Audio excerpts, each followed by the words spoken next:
교훈받은 대로라는 제목으로 하나님 말씀 증거하겠습니다.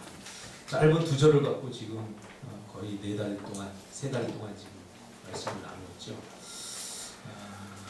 마틴 로이드 존스라고 하는 목사님이 계신데 그분은 성경 구절 한 구절 가지고 3년 동안 설교했다고 합니다. 이건 뭐 아무것도 아닌 거죠. 오늘은 교훈받은 대로라고 하는 구절을 중심해서 제목을 교훈받은 대로라는 제목으로 하나님 말씀 증거하겠습니다. 오래전에 제가 읽었던 책 중에 로버트 풀곰이 쓴 내가 정말 알아야 할 것은 모든 것은 유치원에서 배웠다라는 책을 읽은 적이 있습니다. 이번 주에 문득 제가 그 책을 다시 리뷰하게 되었습니다. 읽다가 이렇게 접혀진 부분이 있어서 이렇게 보니까 제가 거기에 밑줄을 쳐놨더라고요. 밑줄 25쪽과 25쪽 넘어가는 26쪽 사이에 밑줄을 거놓은 게 있더라고요. 아마 중요하다고 생각했거나 마음에 와닿은 구절이라서 제가 밑줄을 그어놓았던 것 같아요. 제가 읽어드릴게요. 우리는 살아가는 동안 유치원에서 배운 것들을 계속 다시 배우게 된다. 강의, 백과사전, 성경, 회사 규칙, 법, 설교, 참고서 등 훨씬 복잡한 모습으로 말이다. 이렇게 생은 우리가 유치원에서 배운 것들을 제대로 아는지 실천하는지 끊임없이 확인한다. 우리는 살면서 옳고 그름, 선과 악, 진실과 거짓의 문제에 부딪힌다. 그럴 때마다 아주 어린 시절, 인간에 대한 기본적인 것을 세심하게 가르쳐주던 그 방으로 들어간다. 물론 그때 배운 것이 말 그대로 우리가 정말 알아야 할 모든 것은 아니다.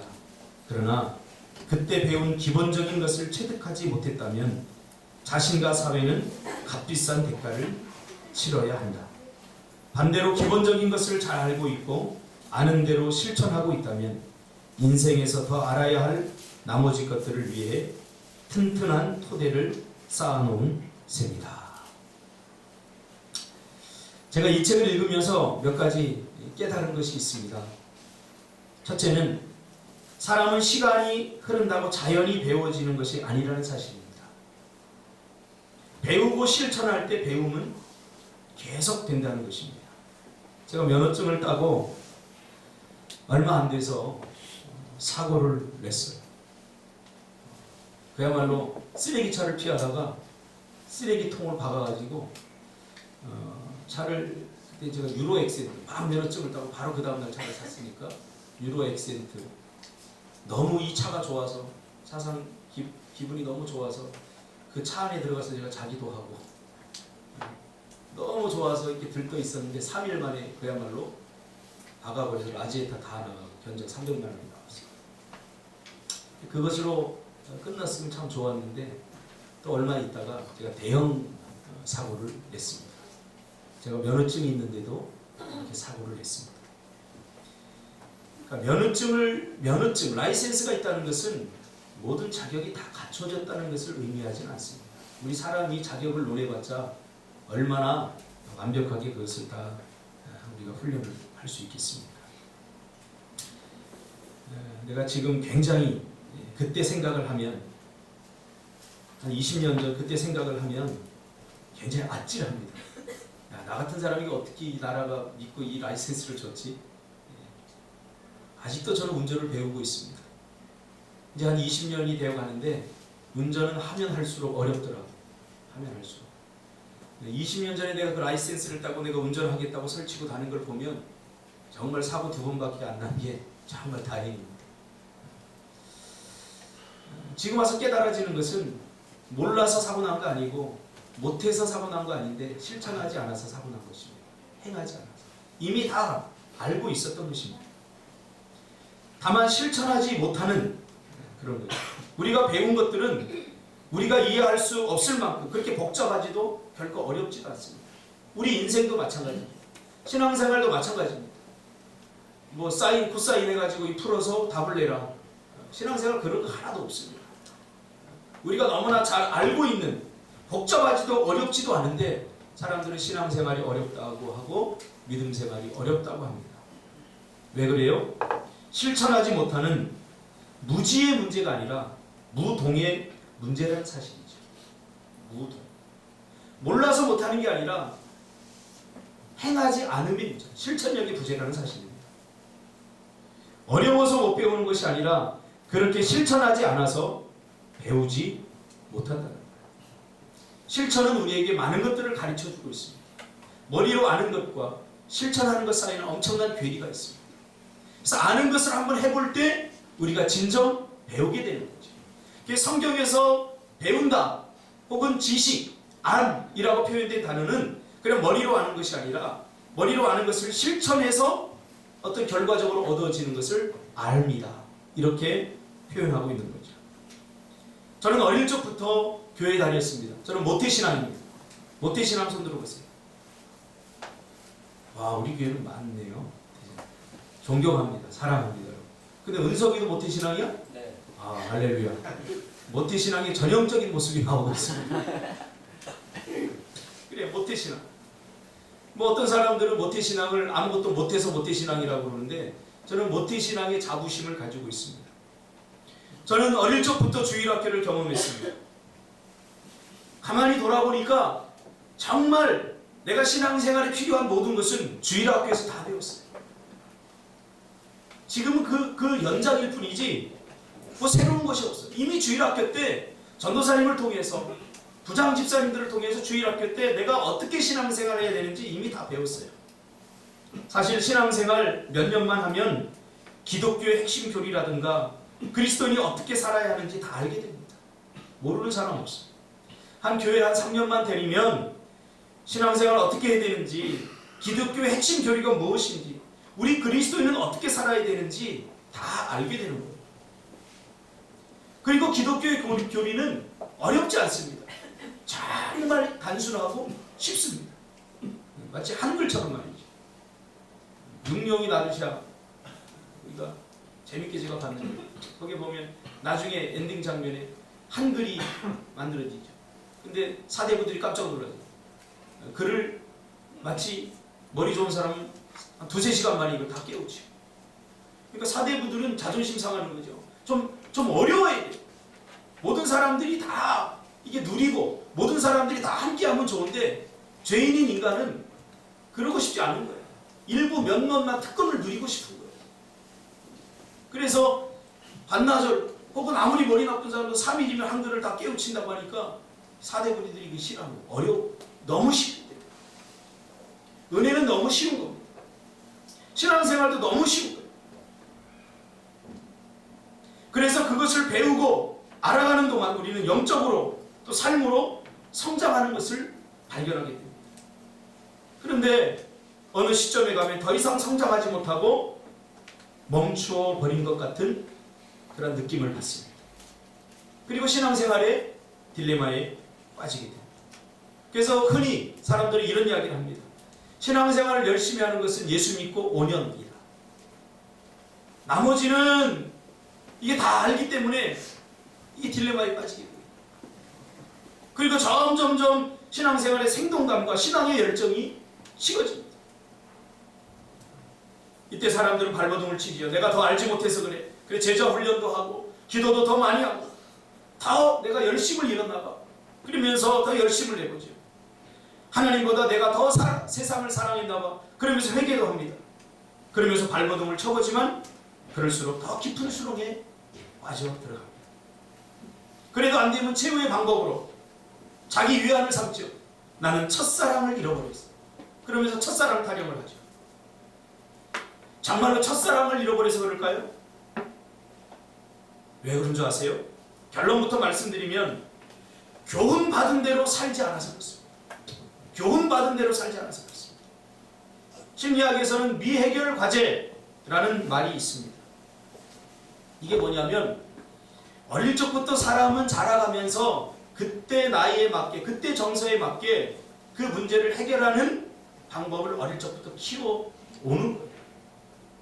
그러니까 우리가 자연히 배운 게 아니라 우리의 가정과 우리의 부모와 우리의 주변에 의미 있는 타자들로 하여금 우리는 다 보고 배우고 듣고 한 거예요.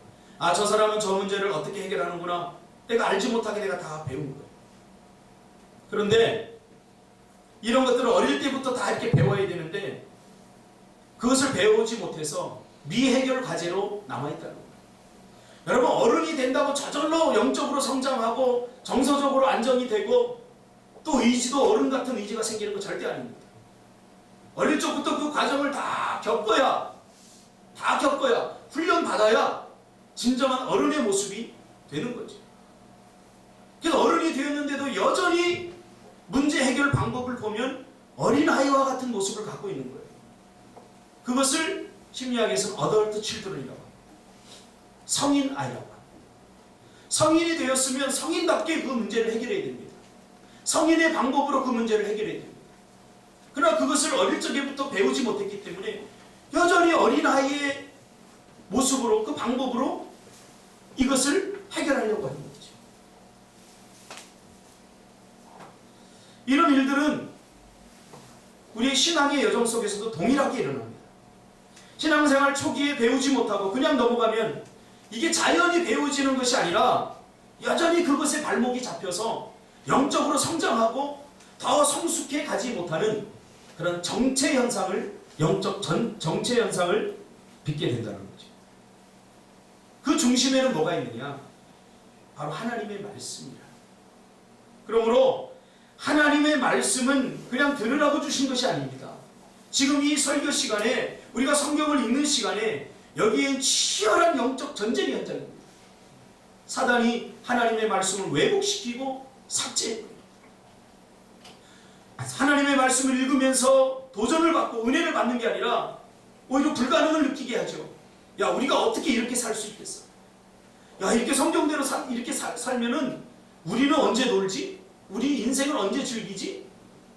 뭐 이렇게 자꾸 이런 부정적으로 우리를 몰아넣는 거예요. 그래서 신앙생활 열심히 하는 것을 무서워하고 두려워하게 만드는 거예요. 여러분, 성경을 읽어보세요. 신앙생활 열심히 하면 망한다고 기록되어 있나요? 내 자유를 빼앗긴다고 그렇게 되어 있나요? 없어요. 그래서 우리가 성경을 읽으면서 이런 생각들과 싸워서 이게 영적 치열한 현장입니다. 성경을 읽으면서. 또 믿음이 좋았다가 성경을 읽으면 믿음이 떨어지는 사람도 있어요. 왜? 성경이 너무 허무맹랑한 것 같아요. 어떻게 홍해가 갈라지고 어떻게 요단강이 그렇게 갈라질 수 있겠어? 평소에는 잘 믿었는데 직면해 보니까 이게 잘 믿어지지 않는 거예요.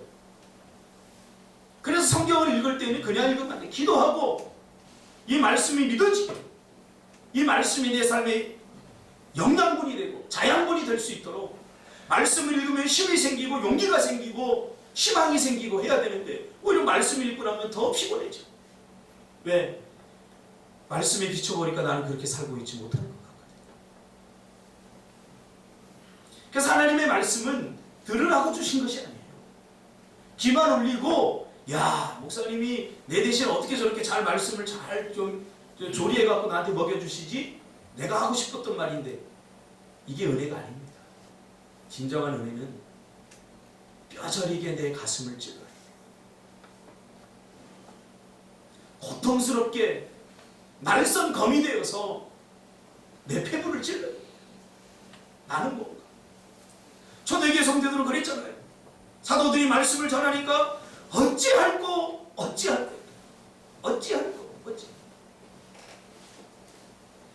말씀대로 살아야, 오늘 본문에서 말하고 있듯이 교훈 받은 대로 살아야 영적 성장이 일어나고 영적 성숙이 일어나고, 성장은 자라나는 것이고 성숙은 열매 맺는 것입니다. 나무로 비유한다. 이게 동시에 우리에게 일어나야죠. 그런데 자라나기는 어느 정도 하는 것 같은데 열매 맺는 것이 자라나요. 성숙이 자라나요.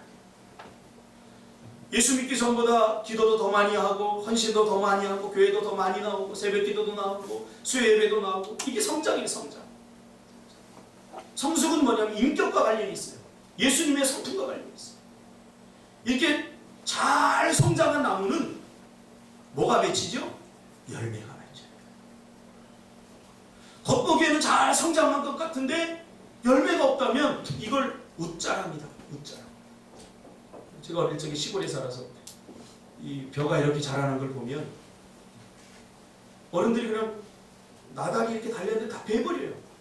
아까워요. 그래서 아저씨 왜 베요? 그러면 그 벼 한번 까봐라 그래요.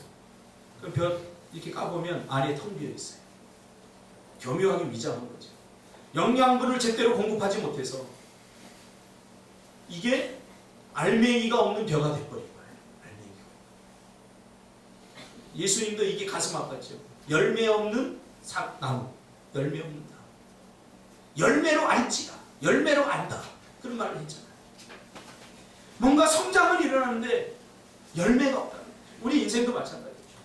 열심히 돈을 벌고 열심히 했는데 막상 딱 까보니까 마이너스야. 이거 열매가 없는 거예요. 열매가. 영적 성장이 일어나려면 교훈받은 대로 살아야 돼요. 영적 성숙이 일어나려면 교훈받은 대로 살아야 돼요. 그렇지 않으면 빈 껍데기 내가 주렁주렁 다른 사람들 보기에는 야, 저 사람 교회도 열심히 다니고 믿음 생활도 잘하고 그런 것 같으니까 멋지게 보이는데 가서 먹으려고 따보면 안이 텅 비어있는 사과일 수가 있다는 거죠.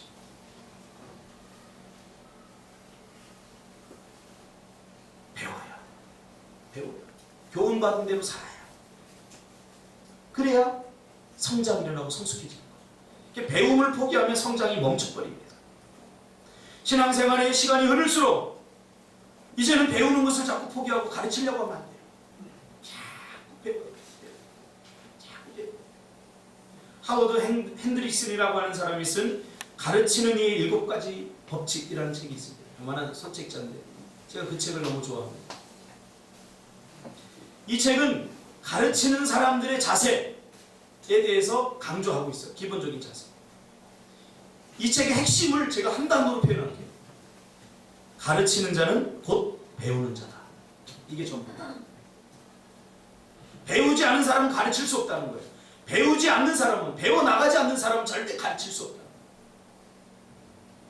그래서 가르치는 자는 곧 배우는 자다. 이 표현이 제 가슴에 확 들어왔어요. 많이 듣고 오래 들어서 아는 것 같은데 막상 그대로 사는 것에 대해서는 굉장히 회의적이에요. 그래서 하나님의 말씀을 듣고 실천할 수 있는 것만 실천하게 되는 거죠. 그러니까 자기 자신에게 속고 있는 거예요. 내가 하나님의 말씀을 실천하고 있으니까 나는 하나님의 뜻대로 살고 있다 라고 생각하는 거죠. 그러나 가만히 보면 할 수 있는 것만 하는 거죠. 하나님이 하라고 하신 것을 해야 되는데 내가 할 수 있는 선에서만 하는 거죠. 내가 할 수 없는 것은 안 하는 거죠. 그러니까 할 수 있는 것을 하니까 난 하고 있어라고 착각을 하는데 가만히 뒤집어 보면 하지 못하는 거죠. 주님이 분명히 말씀하셨습니다. 너희들 계명 중에 하나라도 걸리면 계명을 다 어기는 거다. 10가지 계명이 있는데 이 중에 9가지를 지켜. 그럼 우리는 퍼센트로 생각해요. 야, 내가 9가지나 지키니까 내가 주의 뜻대로 살고 있다라고 생각하지만 주님은 그게 아니라 그 중에서 한 가지만 어겨도 너는 하나님의 뜻대로 살고 있는 것이 아니다 라고 주님이 말씀합니다. 그런 의미에서 오늘 본문은 우리에게 굉장히 중요한 교훈을 주고 있습니다. 교훈 받은 대로 행해야 된다고 하나님께서 말씀하고 있습니다. 여기서 교훈이라고 하는 이 말은 구약 언어로 계명이라는 말입니다. 계명. 계명이란 말을 신학적 의미로다가 교훈으로 이렇게 풀이한 겁니다. 이 계명은 십계명만을 말하는 것이 아니라 전체적인 의미로 토라라고 하는 말입니다. 토라. 유대인들은 토라라고 하는 말을 씁니다. 계명 혹은 교훈 혹은 가르침. 이 토라라고 하는 말의 의미는 하나님의 모든 가르침을 총칭하는 말이에요. 그러니까 그것이 언어로 가르치던 사건으로 가르치던 어떤 뭐 기적으로 가르치던 그 모든 가르침을 가리켜서 성경은 토라 이렇게 표현한다는 거죠. 신명기 6장에 보면 모세의 토라가 나옵니다. 근데 정말 가슴 아픈 모세의 마지막 유언의 설교입니다. 제가 모세가 섰던 가나안을 눈앞에 두고 모세가 섰던 이 자리에서 그 가나안을 바라봤던 그 자리에 제가 가봤어요. 그 자리에 지금 놋뱀이 이렇게 달려있더라고요. 놋뱀이 이렇게 달려있고 이렇게 그 산등성에 딱 서보니까 정말로 가나안이 바로 눈앞이에요. 거기서 딱 굴러가면 땡땡땡 굴러가가지고 밑에까지 뭐 한 1분이면 굴러가 있어요. 그 가나안을 눈앞에 두었다고 하는데 내가 보기에는 그냥 가나안 땅에 들어온 거나 마찬가지예요. 그 가나안 땅을 눈앞에 바라보면서 모세는 가나안에 들어갈 수 없었어요. 가나안에 살 수 없었어요. 얼마나 가슴이 아팠겠어요. 일평생의 꿈이었는데 그 꿈이 눈에 보이는데 그 꿈을 이루지 못한 거죠. 그래서 모세가 신명기 6장에 마지막 이스라엘 백성들을 향해서 자기의 전철을 밟으면 안 된다. 그런 간절한 마음으로 마지막 죽어가면서 남긴 마지막 자기 반성적인 처절한 뼈아픈 설교, 뼈아픈 신앙 고백이 나옵니다. 한번 읽어볼까요? 신명기 6장.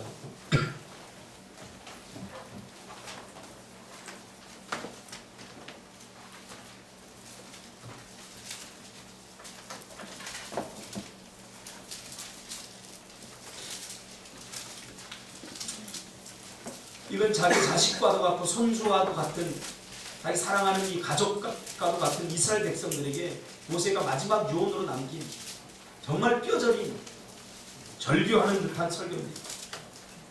같이 읽어보겠습니다. 6장 1절에서 9절까지 시작.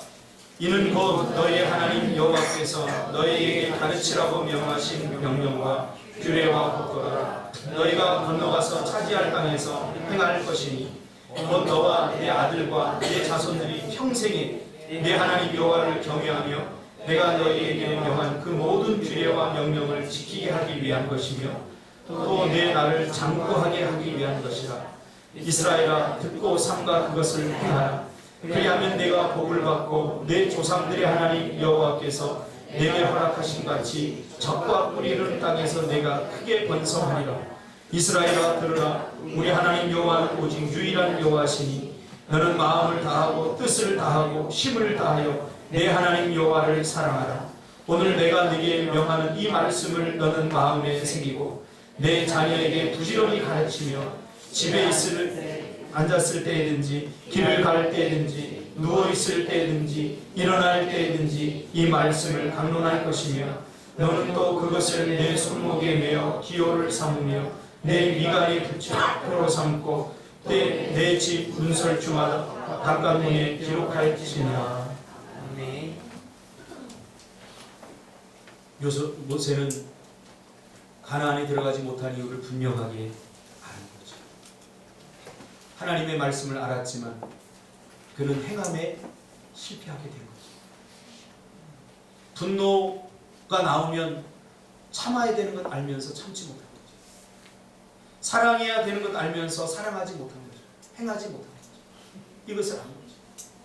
그래서 뼈저리게 그는 그 후손들이 자기와 같은 고통을 경험하지 못하도록 생각해 보세요. 지금 이거 지금 난리 아닙니까?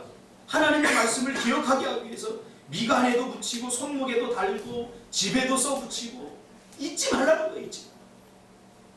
이걸 망각하면 다시 모세와 같은 그런 전철을 밟을 수 있어요. 뻔히 들어갈 수 있는데 들어가지 못하고 될 듯 될 듯 하면서도 안 돼요. 이 말을 신약적 관점에서 재해석하자면 바로 말씀입니다. 말씀.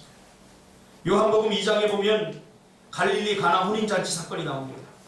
이 자리에 예수님과 제자들도 초청을 받았습니다. 아마 예수님의 친척의 잔치였던 것 같아요. 마리아도 가고 예수님도 간 걸 보니까. 손님을 초청하고 한참 잔치가 벌어지는데 포도주가 떨어져 버립니다. 그러니까 잔치를 베푼 사람이 음식이 떨어진다는 것은 이 근동아시아 지역에서 이것은 망신당할 일이고 모욕당할 일입니다. 어떻게 손님을 초청하고 음식을 안 줄 수 있어? 음식이 떨어져? 그래서 무시당하는 거예요. 그래서 요세푸스가 쓴 그 글들을 보니까 그럴 경우에는 집을 다 부숴도 아무 할 말이 없어요. 손님들. 그러니까 위기인 거죠. 위기인 거죠. 모욕을 당할 수밖에. 이때 다급해진 예수님의 어머니가 예수님께 포도주가 떨어졌습니다. 이렇게 얘기하니까 예수님이 쌩깝니다. 여자여, 나와 무슨 상관이 있나이까? 자기 어머니한테 여자여, 나와 무슨 상관이? 좀 자존심 상하죠. 그렇죠? 박양금 성도님, 만약에 딸이 여자여 당신과 내가 무슨 상관이 있나 그러면 어떻게 돼요? 뺨따기라도 때리겠죠. 어떻게 해서 키웠는데. 근데 마리아는 그 말을 잘 귀담아 들었어요. 듣고 종들에게 예수님이 뭐라고 하든지 무슨 말씀을 하시든지 그대로 하라 라고 하인들에게 이야기합니다. 너희에게 무슨 말씀을 하시든지 그대로 하라. 이게 토라입니다. 말씀대로 말씀. 그대로 하라. 그대로. 예수님은 종들에게 뭐라고 합니까? 얘들아, 돌랑아리 저 6개가 있는데 거기에 물을 가득 부어라. 여기까지는 좀 이해가 돼요. 아, 포도주를 만들 때 물이 들어가니까 그래, 저 물로 예수님 뭔가를 하려는 거야. 가득 갖다 부읍니다. 근데 어디까지 부라고 하냐면 아구까지. 물 한 방울만 떨어져도 넘쳐날 수 있을 만큼 가득 부으라고 합니다. 뭐 꼭 그렇게 가득 부을 필요가 있어? 그냥 어느 정도 부으면 되지. 그러나 하인들은 가득 부었다고 했습니다. 그런데 그것을 떠다 연회장에 갖다 주라고 하는 거예요. 자, 물을 갖다 주는 거예요? 아니면 포도주를 갖다 주는 거예요? 예? 네, 묻고만 계세요. 물을 갖다 주는 거예요? 포도주를 떠다 주는 거예요? 예? 왜 이렇게 자꾸 정답을 말하려고 그러세요? 그냥 틀리세요. 물. 예, 물이에요, 물. 물이잖아. 물을 갖다 부었으니까 물을 갖다 주는 거지. 생각해 보세요. 포도주를 줘야 되는데 물을 갖다 주라고 그러니까 이 하인들이 이게 또 두 번째 모욕이에요. 무슨 잔치집에서 물을 갖다 줘. 이 물은 이 팔레스타인 사람들의 음료수가 아니에요. 물은 발 씻는 데나 쓰는 거지. 물은 포도주예요. 음료. 그러니까 당시 이 사람들은 이 그냥 물은요. 제가 그 지방이 요르단 이 지방에 가봤더니요. 이 생수를 물에 대고 이렇게 한번 마시잖아요. 마시고 이렇게 놔두면 한 1시간 지나면 여기 물맛이 변해요. 물맛이 변해요. 세균이 들어가서. 그래서 절대로 입을 대고 마시지 못해요. 그만큼 그때 당시에도 이게 정수 시절이 안 돼 있어가지고 물은 그런 지금 결례를 행하는 6항아리라고 그랬잖아요. 그러니까 씻는 용이에요. 그 음료수는 대부분 포도주라고 생각하면 돼요. 근데 그거 먹고 어떻게 탈라라고 갖다 주라고 하니까 깨끗하지도 않은 거예요. 빗물 같은 거 받아놓은 거죠. 그러니까 하인들 생각에 배집사 같으면 어떻게 하겠어요? 내가 안 먹는 거니까 뭐 타라고 그러니까 갖다 줬겠죠. 네. 내일만 아니면 되니까. 네. 나만 안 마시면 되니까. 네. 그런데 갖다 줍니다. 하인들. 그 물을 떠다 갖다 줍니다. 포도주가 아니라 물입니다. 근데 물을 마신 자들이 한결같이 이야, 이렇게 좋은 포도주가 있었냐? 보통 잔치를 열면 좋은 포도주를 숨겨놨다가 나중에 주고 처음엔 좋지 않은 포도주를 주는데 이 집은 좋은 포도주를 나중에 대접한다. 그러면서 그 잔치상에 흥을 돋고 생각해보세요. 물을 떠다 줬어요. 포도주를 준 게 아니라 이성과 과학, 경험 모든 것을 다 동원해도 여전히 이것은 물입니다. 아무리 생각해도 물입니다. 그런데 주님이 뭐라고 그랬어요? 마리아가 예수님이 시키는 데 가라. 그대로 가라. 자, 여기서 퀴즈. 오늘 오후에 우리 여호수아 퀴즈, 성경 퀴즈 대회는 종들이 그 물이 포도주가 될 것이라고 믿고서 이것을 떠다 줬을까요? 아니면 믿지 않은 상태에서 떠다 줬을까요? 자, 1번 손 드세요. 믿고 떠다 줬다. 박지가 없기를 바랍니다. 믿지 않는 상황에서 믿지는, 예, 제가 지금 하려고 그래요. 믿지 않은 상황에 떠다 줬다. 나머지는 모르겠다. 제가 하겠습니다. 어떤 분들은 그래요. 설교하면서 이 종들의 순종하는 믿음을 봐라. 종들이 얼마나 믿음이 좋았길래 떠다주지 않았느냐. 이것은 근거 없는 이야기입니다. 제 말이 맞는 것은 아니지만 그렇게 성경은 말하고 있지 않아요. 다만 무엇을 말하고 있느냐. 종들은 마리아가 그냥 하라는 대로 해주겠다는 거예요. 하라는 대로 했다. 야, 이게 정말 이 물이 포도주가 되겠어? 이 더러운 물 마시고 혹시 어떻게 되진 않을까? 이런 자신의 이성과 경험과 모든 것들을 다 내려놓고 그냥 시키는 대로 했다. 그랬더니 그것이 믿음이 되었다는 사실. 여러분, 이게 믿음입니다. 내가 이해하고 내 경험과 내 지식과 내 모든 것을 다 동원해서 그럴만해 하고 하는 것은 절대 믿음이 될 수 없습니다. 이걸 일단 믿음이 되려면 다 내려놔야 돼요. 다 내려놔야 돼요. 그리고 하나님이 하라고 하면 해야 돼요. 이게 말씀대로, 이게 교훈받은 대로. 그럼 이 종들의 반응이 놀라지 않습니까? 놀랍지 않습니까? 그냥 말씀대로 시키는 대로 합니다. 이것을 주님은 믿음이다. 그것을 믿음 되게 하시는 분이 누굽니까? 주님이에요. 믿음은 내 안에서 절대 나오지 않습니다. 여러분 착각하지 마세요. 믿음은 내 안에서 나오지 않습니다. 나는 다만 하나님의 말씀대로 행할 때 하나님이 그것을 믿음 되게 하시는 거죠. 할렐루야. 그래서 믿음은 뭐예요? 하나님 주신 선물이에요. 너희가 그 은혜를 인하여 믿음으로 말미암아 구원을 받았다고 그랬지, 네가 믿었기 때문에 구원을 받았다고 하지 않았어요. 여러분 착각하지 마세요. 내가 믿었기 때문에 구원받은 게 아니에요. 하나님이 믿게 하셨기 때문에 구원받은 거예요. 할렐루야. 그러니까 자랑할 것이 없는 거죠. 아니 너 구원 받았어 못 받았어 이렇게 따지는 사람들이 이거 이단이야. 100% 이단. 어떻게 알아요 자기가? 하나님만이 아시죠. 그리고 나도 알죠. 그렇죠? 그러니까 자랑할 게 뭐예요? 내가 믿음이 좋아서 그랬나요? 하나님이 그걸 믿음이라고 인정해 주셨기 때문에 믿음이 된 거죠. 할렐루야. 그 자랑할 것이 하나도 없어요. 왜 자랑해요? 서울대학 붙고 왜 자랑해요? 하나님이 붙게 하셨는데 내가 한 게 뭐예요? 하나님이 하신 거예요. 이게 믿음이에요. 오늘 보세요. 만약에 종들에게 믿음이 있어야 된다면 종들 다 지금 떠올리는 거예요. 그래서 이상한 설교가 나와요. 야, 종들이 믿음이 들어왔다. 여러분들도 시키는 대로 순종하라. 물론 시키는 대로 순종하라는 것은 맞지만 물이 포도주가 되게 한 것은 종들이 한 게 아니라 하나님이 하신 거예요. 말씀대로 우리가 살아야 될 이유가 여기 있습니다. 내가 말씀대로 살면 망할 것 같고 안 될 것 같고 내 삶에 기쁨과 자유가 없을 것 같지만 한번 해보라니까요. 저는 그런 소리를 들었어요. 예전에 총각 때 열심히 교회 다니고 막 헌신하니까 제 친구들이 야, 넌 낙이 없겠다. 그래서 어떤 친구는 저한테 와가지고 결혼한 걸 딱 보고 나 너 결혼 못할 줄 알았다. 무슨 낙이 있어 교회 다니는데. 저는 다시 죽었다 태어나도 다시 교회 다닐 거예요.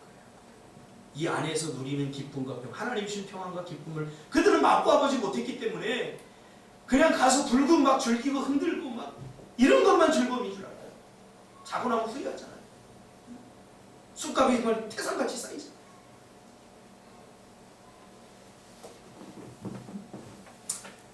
누가복음을 기록한 의사였던 누가는 누가복음 5장에서 베드로가 고기를 밤새도록 잡았지만 한 마리도 잡지 못하자 주님이 그를 찾아가서 깊은 곳에 그물을 던져라 라는 말을 듣고 내가 밤새도록 수고하여 얻은 것이 없지만은 말씀에 의지하여 내가 그물을 내리리이다 라고 베드로가 말했다고 의사였던 누가는 표현하고 있습니다. 베드로는 누굽니까? 고기 잡는데 스페셜리스트입니다. 전문가입니다. 제가 예전에 강화도를 갔는데 망둥어를 잡으러 갔는데 집사람하고 망둥어를 막 잡는데 잘 안 잡혀요. 근데 가만히 보니까 한 15살 난 꼬마가 요만한 스티로폴 하나를 들고 그거를 타고 이렇게 뿌리는 그물 있잖아요. 그거를 들고 딱 이렇게 바다를 싹 다니면서 확 던지니까 고기들을 이만큼씩 잡아내는 거예요. 전문가죠. 그래서 내가 궁금해서 물었어요. 두 가지가 궁금해요. 첫째는 이놈이 학교 갈 시간이니까 학교 안 가고 그거 잡고 있어서 너 학교 안 다니니? 그랬더니 안 다닌대요. 두 번째는 어떻게 그렇게 고기를 잘 잡니 그랬더니 자기가 여기서 고기 잡은 거 5년이래요. 그래서 고기 잡는 아저씨 눈에는 고기가 다니는 지금 고기 다니는 그 움직임이 안 보이지만 제 눈에 다 보여요. 내가 보기엔 똑같은 물인데 고기들이 떼를 지으면서 다니면서 약간 그 물의 흐름이 달라진다는 걸 얘가 아는 거예요. 그래서 딱 기다리고 있다 고기 떼가 오면 딱 던져요. 그래서 이렇게 잡더라고. 이게 전문가. 그러니까 밤새도록 고기를 잡은 이유는 밤에만 잡히는 고기예요. 베드로가 잡으려고 했던 고기는 밤에만 잡을 수 있는 고기고, 또 아마포라고 해서 이 그물이 좀 넓어요. 근데 밤새도록 이 전문가가 고기를 잡다가 못 잡았으면 이미 포기하는 거죠. 근데 예수님이 가서 야 베드로야 저 깊은 곳에 가서 그물을 던져라. 여러분 같으면 어떻게 했어요? 소위 말하면 그런 거죠. 박종식 집사님 앞에서 건축이 어떻고 저쩌고 얘기하는 거랑 똑같은 거예요. 포크레인 앞에서 삽질하는 거죠. 이게 있을 수 없는 일이죠. 그런데 이상한 일이 벌어집니다. 베드로가 말씀을 의지하여, 이 말씀을 의지하여 이게 교훈받은 데라고 합니다. 교훈받은. 그물을 내렸다 이렇게.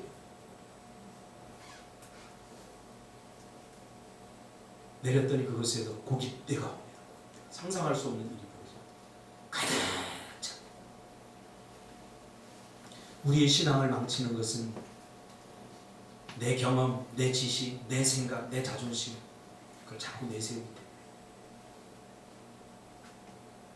우리 신앙의 딜레마에 빠지는 것은, 우리의 삶에 영적 열매가 없는 것은 교훈받은 대로 하지 않기 때문에. 이 교훈받은 대로라고 하는 말은 매뉴얼이라는 뜻이 매뉴얼대로 해야죠. 매뉴얼. 자기가 하고 싶은 대로 하면 안 돼요. 제가 좀 매뉴얼에 약합니다. 그래서 어릴 적에 무슨 장난감 이렇게 사면 조립하는 장난감 있잖아요. 그걸 사면 저희 형님은 매뉴얼을 굉장히 중요하게 여겨요. 그래서 딱 펴놓고 매뉴얼대로 하나씩 하는 거예요. 나는 그게 좀 성질이 급해서 그게 마음에 안 들어서 일단 다 뜯어놓고 내가 그림을 그리고 내가 맞춰요. 결국 맞히게 되는데 오래 걸려요. 매뉴얼대로 하면 잘 돼요. 작동을 해보면 내 거는 모양은 갖췄는데 뭔가가 안 돼. 이게 전기가 들어와야 되는데 안 들어와. 보면 코드가 하나 빠졌고 납땜을 잘못했거나 그런 게 있습니다. 근데 우리 형님은 1번 딱 있으면 1번을 딱 뜯어요. 2번 그래 2번을 딱 뜯어요. 이게 얼마나 답답해요. 그러니까 나중에 완성된 걸 보면 훨씬 견고하고 기능적으로 훨씬 다르고, 제 거는 며칠 쓰다가 몸을 고장내고. 우리의 신앙도 마찬가지. 조금 더디 가더라도 스텝 바이 스텝 한 번에 많은 것을 하려고 해서는 안 돼요. 하나님의 말씀을 읽는 거예요. 다지면서 해요. 다지면서. 순종이 안 되는데 무슨 기도가 되겠습니까? 순종이 안 되면 신앙의 기초는 순종이에요. 마태복음에 주님 말씀하셨잖아요. 순종이 안 되면 아무것도 안 돼요. 그래서 우리는 순종 훈련을 해야 돼요. 하나님 말씀에 순종 못하게 해서 목사 말이라도 듣고 순종을 훈련. 우리는 하나님의 말씀을 있는 그대로 받지 않고 자꾸 변질시키고 변형시키고 왜곡시키고 삭제시킵니다. 마지막 한 에피소드만 더 하고 마치겠습니다. 역대상 15장 16장에 보면 다윗이 하나님의 언약궤를 예루살렘으로 메고 오는데 너무 기뻐서 성가대를 조직합니다. 그래서 지금 성가대가 거기에 근원이에요. 다윗이 조직한 성가대. 물론 성경적으로 그 전에도 있었지만 공식적으로 이렇게 드러난 것은 다윗이 조직한 성가대. 다윗이 언약궤가 들어오는 것을 보면 너무 기뻐서 자기 혼자 찬양하는, 하기 너무 아까우니까 성가대를 조직해 찬양하게 하고, 그리고 자기는 시를 지어서 하나님 앞에 찬송하는 그런 장면이다. 이렇게 좋아할 수밖에 없었던 이유가 있었습니다. 왜냐하면 그 전에 사실 언약궤를 한번 옮기려다 실패했거든요. 언약궤는 뭡니까? 하나님의 임재의 상징입니다. 그래서 그 언약궤를 모신다는 것은 하나님을 이스라엘 왕으로 모신다는 걸 의미합니다. 왕인 다윗이 인류의 영원한 왕이 하나님을 이스라엘 왕으로 모신 얼마나 감격스럽겠습니까? 그 내가 하나님이라도 야, 저 정도 성이면 모신다고 하는 것에 얼마나 또 기뻤겠어요. 그죠? 다윗이 그냥 옮긴 것도 아니에요. 예전에 보니까 사람들이 옮기다가 막 이게 막 힘이 들어서 끼우뚱끼우뚱하니까 언약궤가 떨어져서 막 깨질 수도 있을 것 같아요. 생각 끝에 어떻게 하면 저 언약궤를 잘 모실 수 있을까 하다가 특급 전용차를 만듭니다. 수레를 만들어갖고 이 언약궤를 전문적으로 끌 수 있는 차를 제작을 합니다. 그래서 그거를 소로 하여금 끌게 하고 떨어지지 않게 다 합니다. 그리고 그 마차에다가 언약궤를 메고 오다가 웬걸 사람이 하는 것은 실수가 있죠. 끼우뚱하고서 언약궤가 떨어지려고 하니까 웃사라고 하는 사람이 거기에 떨어지지 않기 위해서 손을 댔다가 그 자리에서 적사해요.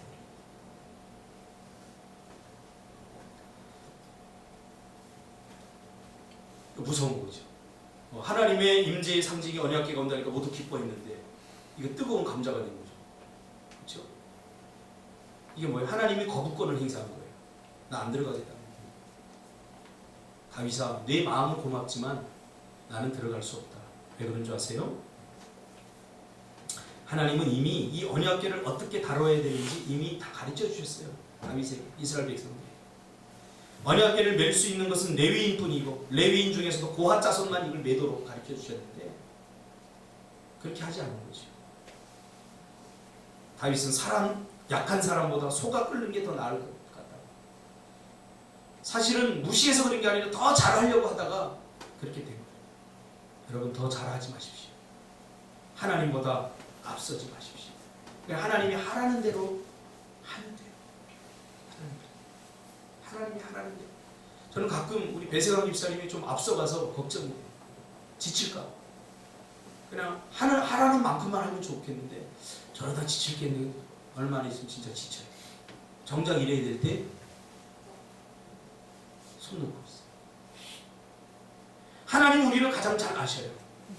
앞서지 마세요. 말씀만큼만 가세요. 말씀이 하라는 그만큼만 가요.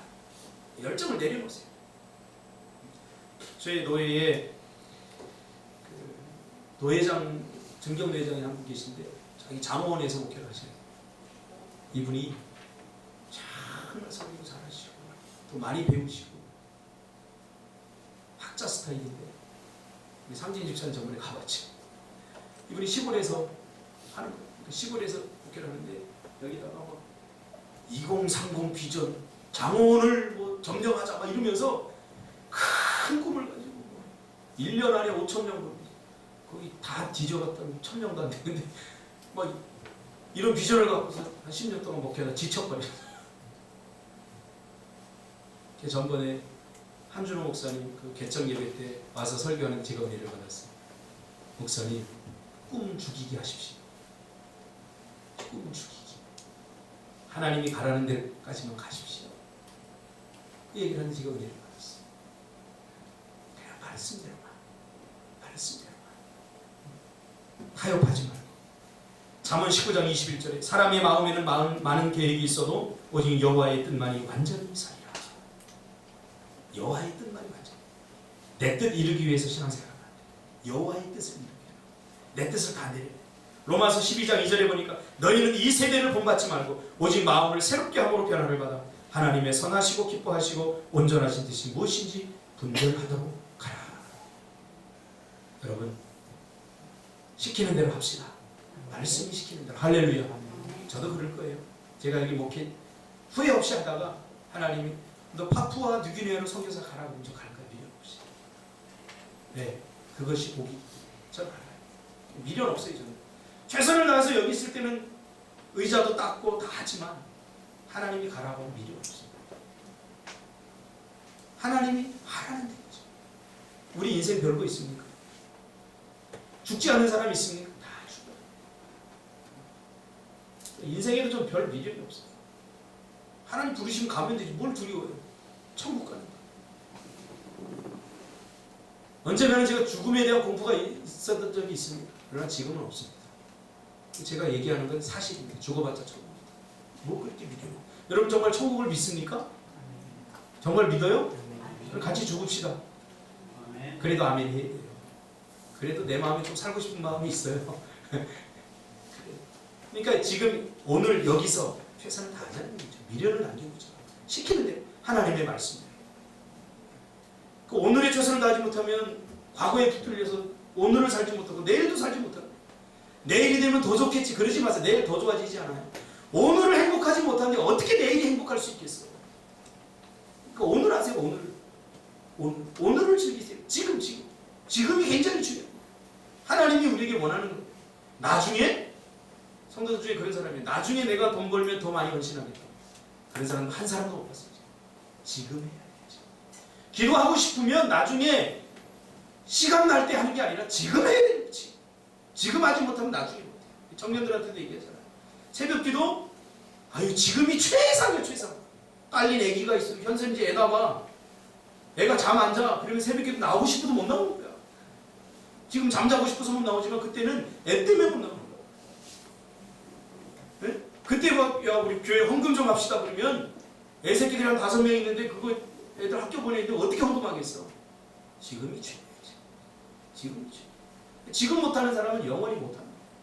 여러분 지금 웃으시길 바랍니다. 아멘. 한번 웃어보세요. 예. 웃는데도 우리가 노력이 많이 필요해요. 왜 웃어야 되는가? 무엇 때문에 웃어야 되는가? 그런 거 생각하지 그래 웃으라면 웃으면 돼요 그냥. 웃는데 무슨 이유가 필요해요. 다시 한번 웃어보시기 바랍니다. 할렐루야. 그래 그렇게 웃으면 돼요. 웃으면 다 웃어지는 거예요. 내가 지금 웃을 기분이 아니야. 나는 지금 속이 많이 아파. 절대 못 웃어요. 기도하겠습니다. 하나님 고맙습니다. 하나님